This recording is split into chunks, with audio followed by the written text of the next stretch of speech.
এক নম্বৰ প্ৰশ্ন খালি ঠাই পূৰ কৰা আছে। তো প্ৰশ্নটোত দিছে এক সালোক সংশ্লেষণ কৰা উদ্ভিদৰ পৰিপুষ্টিক ঢেজ বোলে। তেতিয়াহ'লে এইটো কি বুলি ক'ব যে যিবিলাক উদ্ভিদে সালোক সংশ্লেষণ প্ৰক্ৰিয়াৰে পৰিপুষ্টি কৰে সেইবিলাক হ'ব স্বপক্ষী। তেতিয়া 1 নম্বৰ লিখিব লাগিব স্বপক্ষী।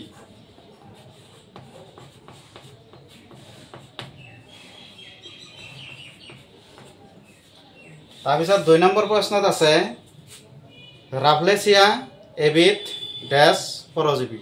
এইটো হৈছে ৰাফলেচিয়া হ'ব মূল পৰজীৱী। মূল 3 নম্বৰ প্ৰশ্নত আছে বেংছতা এবিধ ডেছ ভেঁকুৰ। এইটো হৈছে মৃতজীৱী।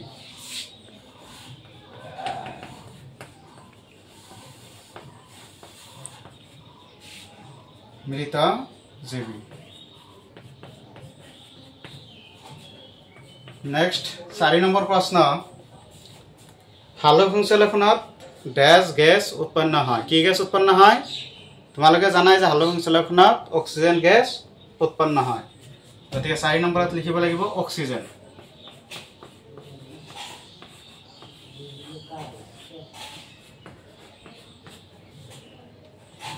তাৰপিছত 5 নম্বৰত আছে কলচী উদ্ভিদ এবিধ ডেছ উদ্ভিদ।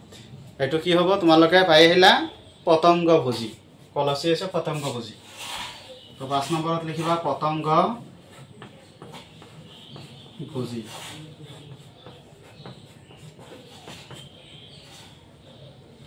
এইকেইটা হ'ল একৰ খালী ঠাইখিনি। তাৰপিছত 2 নম্বৰত আছে শুদ্ধ উত্তৰ বাছি উলিওৱা। এইখিনি মুচি দিছোঁ দে, লিখিছানে? ঠিক আছে।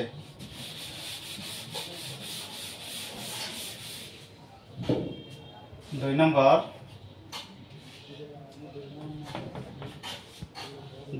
1 নম্বৰ ৰত্নকুটা এবিধ।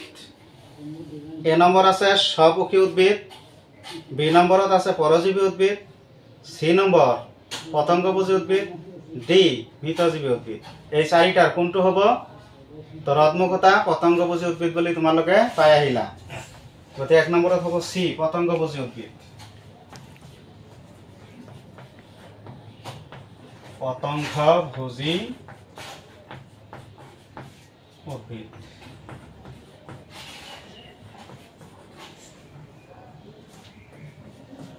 তাৰপিছত 2 নম্বৰত দিছে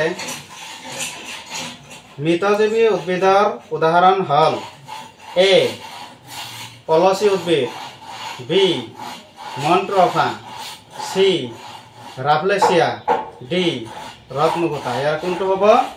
নিশ্চয় বি নম্বৰ মন্ট্ৰফা।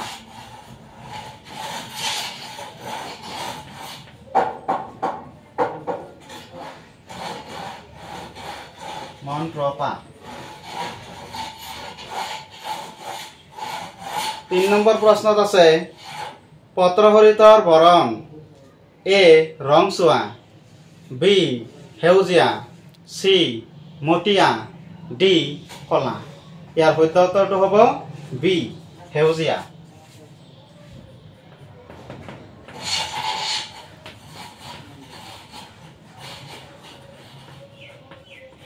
সেউজীয়া।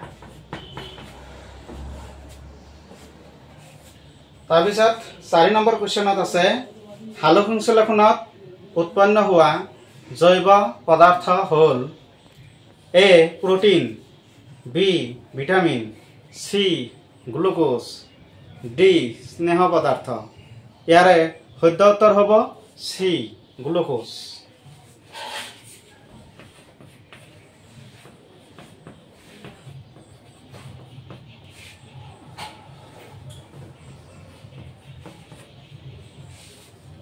তো এইখিনি হ'ল তোমালোকৰ 2 নম্বৰ কুৱেশ্যনৰ শুদ্ধ উত্তৰ বাছি উলিয়াব দিছিল এইকেইটাৰ উত্তৰ। তো বাকীখিনি পিছত আলোচনা কৰিম। আজি এইখিনিয়ে থাকিব।